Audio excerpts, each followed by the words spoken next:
primetime news this evening. Scammers are here. Several students ditching formal education for lottery scamming. Tackling violence in schools. More resource officers being trained for the Safe School program. And medical mishap. Investigation underway after baby almost loses his hand in hospital.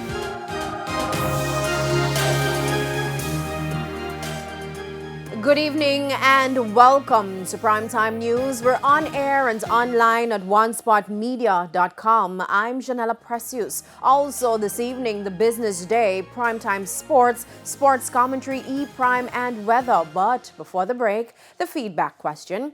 And this evening we're asking, in what ways can violence in schools be addressed? You can share comments online, facebook.com/television Jamaica and tweet us at televisionjam1.